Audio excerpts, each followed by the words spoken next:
The halls of the Galactic University of Advanced Studies hummed with the usual mix of atmospheric processors, each section carefully tuned to the needs of different species. Outside Lecture Hall 7, a group of alien students waited nervously. Today marked their first class with a real human instructor. And not just any human. A military history professor. Blue shifted his crystalline form, causing small rainbow patterns to dance on the wall. "I heard they're from a planet with constant predators," he whispered to his classmates. His voice resonated through his crystal structure, creating a slight chiming sound. Green's leaf-like appendages rustled with worry. "My parent cluster warned me about Deathworlders. They said humans survived daily battles just to evolve." The photosynthetic beings' colors darkened slightly, a sign of anxiety among their species. Crystal remained still, their silicon-based form reflecting the hall's lights. Logical analysis suggests exaggeration in such claims. No species could evolve intelligence while fighting constantly.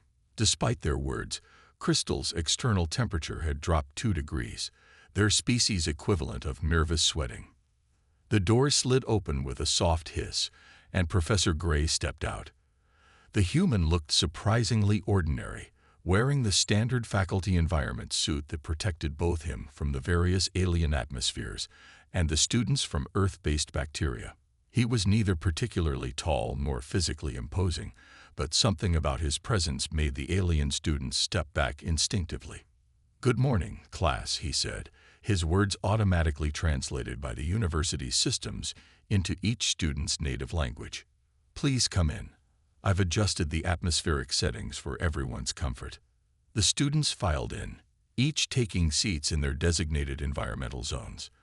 The lecture hall resembled a terrarium divided into different habitats, yet designed to allow clear views of the central teaching area.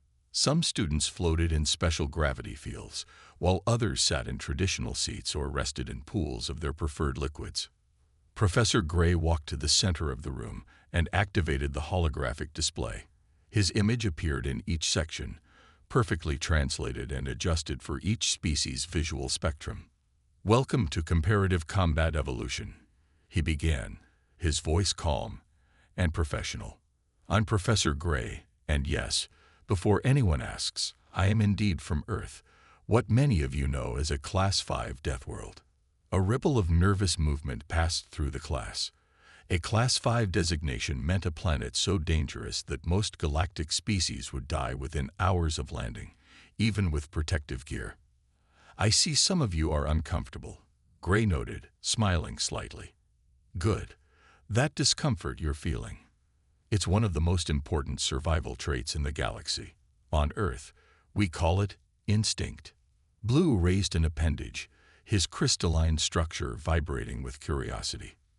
"Professor, is it true that humans invented 47 different ways to throw sharp objects before developing spaceflight?" The professor's smile widened. "Actually, it's closer to 400 if you count regional variations, but that's jumping ahead." He touched a control, and a holographic display filled with images of Earth's various terrains and creatures. To understand human combat evolution, you first need to understand where we came from.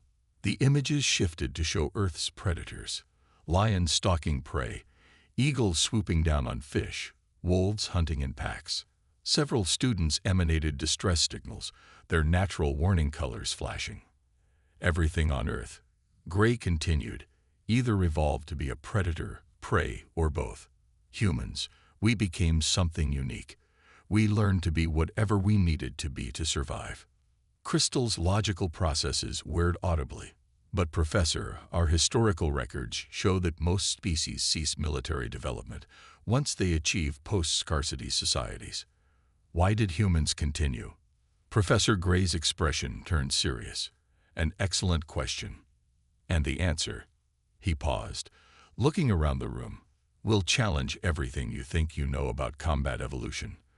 By the end of this course, you'll understand why humanity's harsh cradle made us not just survivors, but innovators in ways that still shape galactic military doctrine today." The class fell silent, even the ambient sounds of various life support systems seeming quieter than usual. In that moment, looking at their human instructor, each student began to realize that this course would be unlike anything they had experienced before. They were about to learn military history from a species that had turned survival itself into an art form. The holographic display in the center of Lecture Hall 7 flickered to life, showing a scene that made several students emit distress signals. A human warrior, dressed in what Professor Gray called medieval armor, stood holding a metal blade almost as long as himself. This, Gray explained, pointing to the sword, was one of humanity's earliest innovations in warfare. The simple art of taking metal, sharpening it, and using it too. He paused, noting the growing distress signals from his students. Perhaps a demonstration would be more educational. Blue's crystalline structure vibrated with a mix of fear and fascination as the professor walked to a storage unit and removed what looked like a practice sword.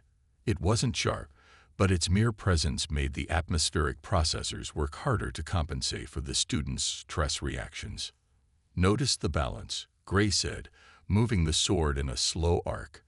Every culture on Earth, independently of each other, developed some form of bladed weapon. We found that fascinating when we joined a galactic community. But why? Green's leaves had turned a pale shade, their equivalent of human nausea. Surely there were less violent options. Gray finished the thought. Remember what I showed you about Earth's predators? When a lion attacks, it uses claws and teeth. When a hawk strikes, it uses talons. Humans didn't have these natural weapons, so we made our own. Crystal raised an appendage, their logical processes whirring loudly. "Professor, our historical records show most species develop defensive technologies first. Force fields, barriers, warning systems. Why did humans focus on weapons designed to?" They couldn't finish the sentence. "To cause bleeding." Gray completed the thought, causing several students to flinch. "Because on Earth, you either learned to fight back or you didn't survive. Remember, we evolved alongside predators that could outrun us, outclimb us, and overpower us. We had to get creative." The holographic display changed to show various human weapons through history: spears, axes, maces, and more complex bladed weapons. Each new image caused a wave of discomfort through the class. One student, a gentle luminary who existed partially in light form, began to flicker erratically. Their species was known for complete pacifism, having evolved without any natural predators. "Are you all right?" Gray asked, quickly dimming the display. The luminary stabilized but remained dim, their light pulses weak. I apologize, Professor," the luminary whispered through the translator. "I had not understood that any species could deliberately cause another being to leak vital fluids." Gray's expression softened. "I understand this is difficult. But consider this. Every weapon I've shown you was also a tool. A sword could clear vegetation. A spear could help build shelter. An axe could cut wood for fire. Humans didn't just develop weapons. We developed multipurpose survival tools." Blue, whose initial fear was gradually being replaced by curiosity, chimed softly. "Is that why humans advanced so quickly? This adaptive thinking." "Exactly." Gray smiled. "Now you're beginning to understand. Every challenge we faced forced us to innovate. But here's what might really surprise you. These weren't just physical innovations. They were psychological ones." The professor walked to the center of the room, his environment suit gleaming under the lights. "The most important weapon humans developed wasn't the sword, or the spear, or even the bow. It was our ability to look at anything, absolutely anything, and ask ourselves, how can this help us survive?" The class fell silent, processing this information. Even Crystal's logical processes quieted as they analyzed this new perspective. "For next class," Gray continued, "we'll explore how this mindset led to humanity's first major military revolution, the development of ranged weapons. And believe me," he added with a slight smile, "if you think swords are shocking, wait until you learn about arrows." As the students filed out after class, their environmental zones humming with increased activity, each of them realized that their understanding of combat, and of humans, would never be quite the same again. The next class began with an unusual sight. Professor Gray stood in the center of lecture hall, 7 holding what appeared to be a curved piece of wood with a string attached to it. The alien students watched nervously, their various environmental systems humming with anticipation. This, Gray announced, holding up the bow, changed warfare forever. Can anyone tell me why? Blue's crystalline structure sparkled as he raised an appendage. Since the last class, he had spent hours studying human history, because it allowed humans to hunt from a safe distance. Partially correct. Gray nodded. But think bigger. What's the real advantage here? Crystal's silicon-based form processed for a moment before responding. Logical analysis suggests it allowed smaller, weaker individuals to defeat larger, stronger opponents. Excellent. Gray's smile widened. For the first time in Earth's history, physical strength wasn't the deciding factor in combat. A skilled archer could take down the strongest warrior before they got close enough to use their sword. The holographic display activated, showing ancient human hunters using bows. The luminary student, still recovering from the previous class's shock, managed to maintain a steady glow this time. But Professor, Green's leaves rustled with confusion.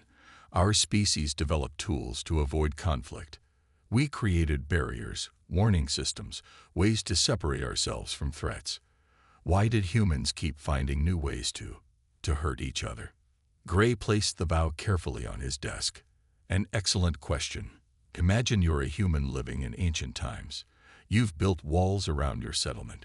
You have warning systems, lookouts in towers. But then a group of raiders arrives with better weapons than yours. What do your walls mean then? The class fell silent, processing this scenario. Humans learned early that the best defense isn't always a bigger wall. Gray continued. Sometimes it's knowing how to defend yourself when the walls fail. We call it active defense versus passive defense. Blue chimed thoughtfully. Is that why humans continued developing weapons even after achieving peace among themselves? Precisely. Gray activated another holographic display, showing the evolution of human ranged weapons through time, from bows to crossbows, early firearms to modern weapons.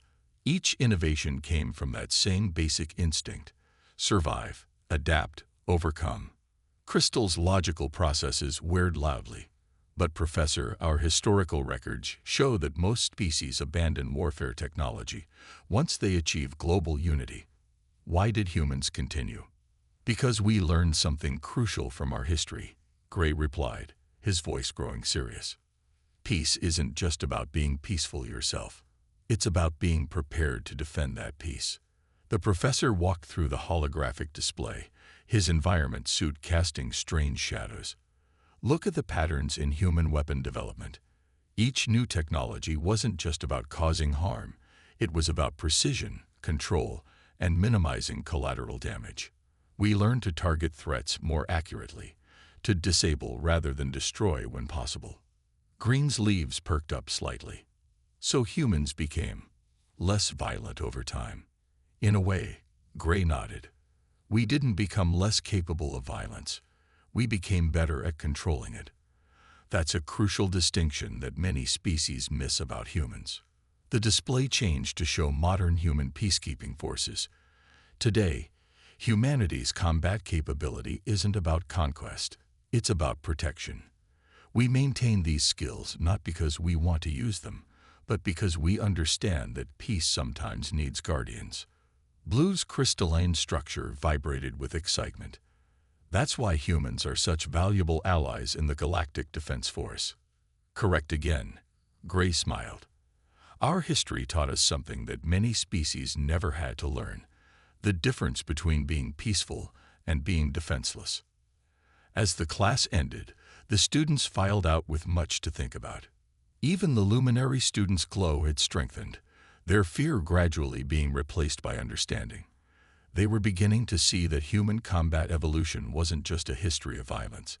It was a story of adaptation, innovation, and ultimately, protection. Crystal lingered behind, their logical processes still analyzing. "Professor," they asked, "next class, will you tell us about how humans applied these principles to space warfare?" Gray's eyes twinkled. "Oh, just wait until you see how we adapted our combat experience to three-dimensional space. That's when things get really interesting." Lecture Hall 7's holographic system hummed to life, displaying a complex three-dimensional map. The alien students watched as tiny figures moved across various terrains, urban environments, dense forests, and mountain ranges. Modern combat, Professor Gray began, isn't about who has the biggest weapon anymore. It's about adaptation, intelligence, and using your environment. He gestured at the display, zooming in on a small group of figures moving through a city. Blue's crystalline structure vibrated with interest. Over the past few classes, he had become increasingly fascinated by human military evolution. "But Professor, surely with advanced technology, direct confrontation would be more efficient." Gray smiled, the kind of smile that told the class they had much to learn. "Let me show you something interesting." He touched a control, and the holographic display changed to show a historical battle. "This is what we call guerrilla warfare. Watch carefully." The students observed as a smaller force used terrain and surprise to defeat a much larger army. The luminary student, who had finally stopped flickering at combat displays, leaned forward in their light field. "Notice how the smaller force never meets the larger one head-on," Gray explained. "They strike quickly, disappear, then strike again from another direction. This is how humans learn to fight against superior forces." Crystal's logical processes whirred loudly. "But this seems inefficient. Our military simulations always show that direct confrontation with overwhelming force is the optimal strategy." "Ah." Gray raised a finger. "But what happens when you don't have overwhelming force?" "Humans had to learn to fight smarter, not just harder. We call this asymmetric warfare." The display shifted to show modern special operations teams. These soldiers might be outnumbered 30-1, but they have several advantages: surprise, mobility, and most importantly, adaptability. Green's leaves rustled with confusion. How can such small numbers be effective against larger forces? "Because humans learned that warfare isn't just about physical combat," Gray explained. "It's about psychology, about making your opponent uncertain, about using their expectations against them." The professor walked through the holographic display, his environment suit casting strange shadows through the projections. "A human soldier learns to become whatever the situation requires. A fighter one moment, a diplomat the next, then perhaps a medic or an engineer." He pointed to different scenarios playing out in the hologram. "See here, this team isn't just fighting. They're gathering intelligence, helping local populations, building infrastructure. Modern combat is about winning hearts and minds as much as winning battles." Blue chimed excitedly. "Is this why humans are considered so unpredictable in combat situations?" "Exactly." Gray nodded approvingly. "Most species develop rigid military doctrines. Humans? We adapt. We improvise. We overcome. Our greatest strength isn't our weapons or technology. It's our ability to change our approach based on the situation." The display shifted again, showing various combat scenarios where human forces used unexpected tactics to achieve their objectives. The alien students watched in fascination as soldiers turned everyday objects into tools and weapons, used terrain in innovative ways, and constantly adapted their strategies. "But Professor," Crystal interjected, their logical processes struggling to compute, "this level of tactical flexibility should be impossible. Military doctrine requires structure, predictability, clear chains of command." Gray's eyes twinkled. "That's what makes human combat doctrine unique. We maintain structure while encouraging initiative. Every human soldier is trained to think independently while working as part of a team." The luminary student, their glow now steady and bright, spoke up. "It's like each human is both a commander and a soldier at the same time." "Now you're getting it." Gray smiled.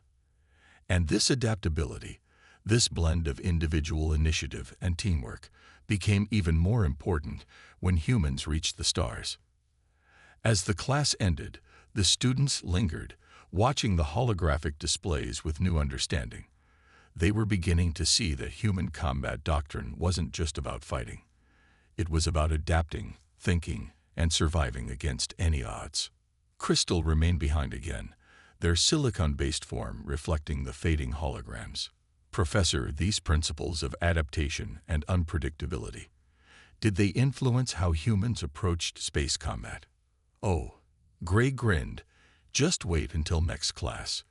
When you see how we applied these concepts to three-dimensional space warfare, you'll understand why the Galactic Defense Force changed all their combat doctrines after first contact with Earth. The holographic display in Lecture Hall 7 had been expanded today, filling the entire central space with a vast star field.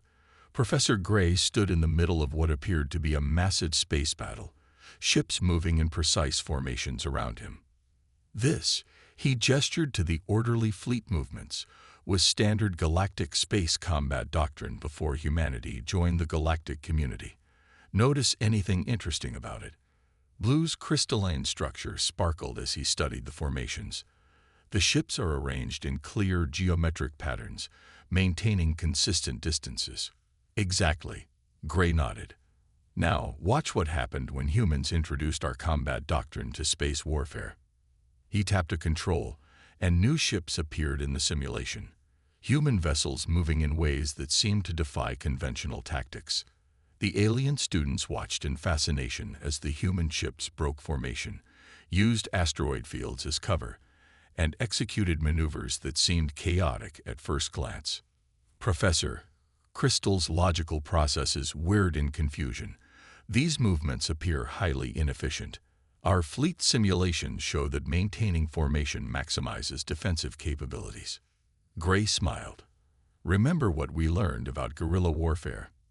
Now imagine applying those principles to three-dimensional space. He highlighted one human ship that was using a planet's gravity well to slingshot itself into an attack position. But that's so dangerous. Green's leaves trembled. Using natural gravitational forces as weapons, the risk calculations alone would terrify most species. Gray finished. But humans? We grew up on a world that tried to kill us every day. We learned to turn environmental hazards into advantages. The holographic display shifted to show a human ship diving into an asteroid field, pursued by three larger vessels in tight formation. The alien students watched as the human vessel weaved through the rocks, causing its pursuers to break formation or risk collision. Notice how the pursuing ships had to abandon their defensive formation. Gray pointed out. That's the key. Traditional space combat relied on maintaining perfect order. Humans introduced chaos as a tactical advantage. The luminary student, their glow steady now after weeks of exposure to human combat history, spoke up. Like the predator-prey relationships you showed us from Earth. The smaller creature using the environment to escape the larger hunter. Brilliant observation. Gray beamed. We applied millions of years of evolutionary experience to space combat. Every trick our ancestors learned to survive against larger predators, we adapted to work in space. Blue chimed excitedly. Is this why the Galactic Defense Force now requires all tactical officers to study human combat history? Indeed. Gray nodded. We showed the galaxy that space isn't just an empty battlefield. It's full of tactical opportunities if you're willing to take calculated risks. The display changed to show more examples. Human ships using solar flares as cover, hiding in planetary rings, and even using space debris as impromptu weapons. But the biggest revolution wasn't our tactics, Gray continued. It was our strategic thinking. Before humans, space combat was about overwhelming force. We introduced concepts like space guerrilla warfare, asymmetric fleet engagements, and psychological warfare. Crystal's logical processes sparked with sudden understanding. Like the small human forces we studied last class, achieving victory through adaptation rather than superior numbers. Exactly. Gray manipulated the display to show a human fleet dispersing into smaller groups, striking from multiple angles. We taught the galaxy that space combat isn't about who has the biggest fleet. It's about who can adapt fastest to changing situations. As the class drew to a close, the students watched one final simulation, a single human vessel outmaneuvering an entire enemy fleet by using a combination of natural phenomena and unconventional tactics. For next class, Gray announced, you'll be working on group projects. Each team will analyze a historical human battle and explain how its principles influenced modern galactic military doctrine. The students left the hall buzzing with excitement, their previous fear of human combat history replaced by fascination. They were beginning to understand that humanity's greatest military innovation wasn't any weapon or tactic. It was their ability to look at the most hostile environment and see opportunities where others saw only threats. The university's study pod hummed with different atmospheric processors as Blue, Green, and Crystal worked on their group project. They had chosen the Battle of Thermopylae for their analysis, and each brought their unique perspective to understanding this ancient human conflict. I still can't believe it. Blue's crystalline structure chimed softly as he reviewed the historical data. 300 human warriors chose to face an army of thousands. Crystal's silicon-based form processed this information for the 100th time. The numbers don't make logical sense, yet the tactical advantages of the terrain multiplied their fighting effectiveness by an estimated factor of 50. Green's leaves swayed thoughtfully as they worked on their presentation hologram. Remember what Professor Gray said. Humans excel at turning disadvantages into advantages. The narrow pass meant the larger army couldn't use its numbers effectively. The study pod's holographic display showed their work in progress, a detailed recreation of the ancient battle. They had spent hours analyzing every aspect, from the terrain to the psychological impact of the Spartans' last stand. The fascinating part, Blue chimed excitedly, is how this battle influenced modern space combat doctrine. Look at this comparison I found. He adjusted the display to show a recent space battle, where a small human fleet had used an asteroid field to hold off a much larger force. Crystal's logical processes whirred with sudden understanding.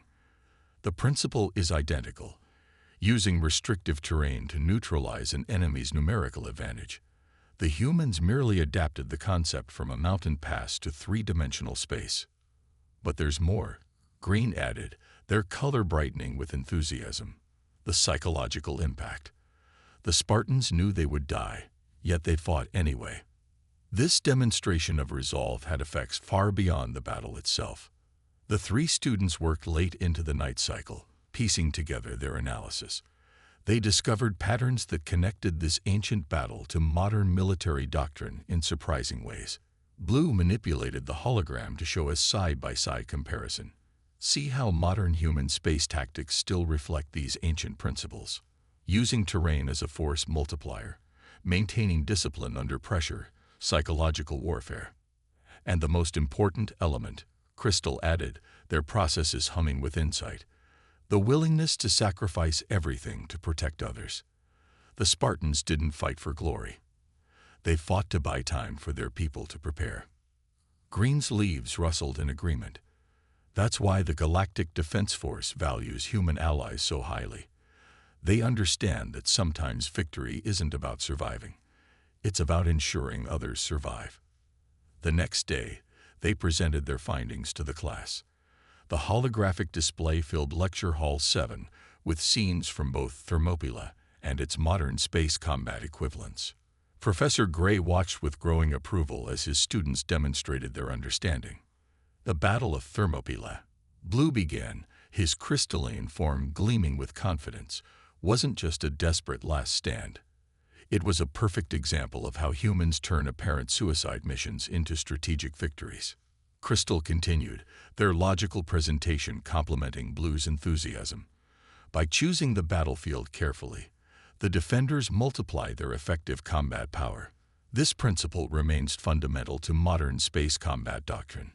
Green concluded with the psychological aspects. The battle showed the galaxy something crucial about humans. They can achieve victory even in defeat, as long as their sacrifice serves a greater purpose. As they finished their presentation, Professor Gray nodded appreciatively. Excellent work. You've understood something many species miss about human combat doctrine. It's not about the size of the force or the power of the weapons.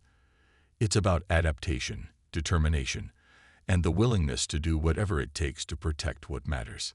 The class sat in thoughtful silence, processing this insight. They were beginning to understand that human combat history wasn't just a record of violence. It was a testament to the incredible lengths a species would go to ensure survival, not just for themselves, but for others. The final day of class in Lecture Hall 7 felt different. The environmental systems hummed quietly as the alien students settled into their sections, but the usual nervous energy had been replaced by something else: respect. Professor Gray stood in the center of the room, looking at each of his students. When this course began, he said, "Most of you were afraid to be in the same room as a Deathworlder. Today, we're going to talk about what you've learned." Blue's crystalline structure sparkled as he raised an appendage. Over the course of the semester, he had become the class's most enthusiastic participant. We learned that human combat history isn't just about violence. It's about adaptation and survival. Excellent start. Gray nodded. Who else? Crystal's logical processes hummed smoothly as they contributed. Humans developed combat capabilities not because they enjoyed fighting, but because their hostile environment required constant innovation. Each advancement was driven by necessity rather than aggression. That's right. Gray smiled. And what about the psychological aspects? The luminary student, whose light had once flickered in fear at the mention of human weapons, now glowed steadily. Humans learned to be protectors because they understood what it meant to need protection. Their combat history taught them empathy alongside strength. Green's leaves rustled in agreement. That's why humans make such good peacekeepers. They know how to fight, but they also know when not to fight. They understand both sides of conflict. Professor Gray walked through the holographic display, which showed scenes from all the battles and concepts they had studied. When humanity joined the galactic community, many species saw us as primitive because of our combat history. What do you think now? Blue chimed thoughtfully. Your combat history made you stronger, not just physically but mentally. Humans don't just survive. They help others survive too. And your tactical flexibility, Crystal added, their processes whirring with enthusiasm. Humans can adapt to any situation because they evolved facing constant challenges. It's not primitive, it's advanced problem-solving. The holographic display shifted to show modern scenes.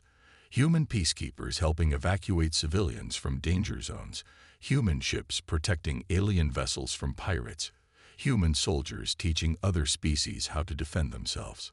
The greatest lesson of human combat history, Gray explained, isn't about weapons or tactics. It's about turning adversity into advantage, about using strength to protect others, about facing impossible odds and finding a way to succeed. The luminary students' glow brightened. That's why the Galactic Council changed its classification of Earth from dangerous primitive world to valuable protective ally after the First Contact War, isn't it? Precisely. Gray nodded. Our history taught us something unique. The strongest warrior isn't the one who can fight the best, but the one who knows what they're fighting for. Blue's crystalline structure resonated with understanding. Like the Spartans at Thermopylae, they fought not for glory, but to protect others. That's the true essence of human combat doctrine. And that, Crystal added, their logical processes concluding smoothly, is why studying human combat history is now mandatory for all Galactic Defense Force officers. You don't just teach tactics, you teach determination. Professor Gray looked around the room one last time. When I first walked into this classroom, you saw a dangerous Deathworlder. What do you see now? Green's leaves shifted proudly. We see an ally. Someone who understands that true strength comes from protecting others. A teacher, the luminary added, their light pulsing warmly. Someone who showed us that what we thought was barbaric was actually a path to becoming better protectors. As the final class ended and the students prepared to leave, Blue lingered behind. "Professor," he chimed softly, "thank you for showing us that being the Deathworlder doesn't mean being deadly. It means being prepared to face any challenge to protect what matters." Gray smiled, touching the environmental suit that had once caused his students so much concern. "Remember this lesson well. In the end, humanity's greatest weapon was never our strength or our technology. It was our understanding that the true purpose of learning to fight isn't to win battles, it's to protect those who can't fight for themselves."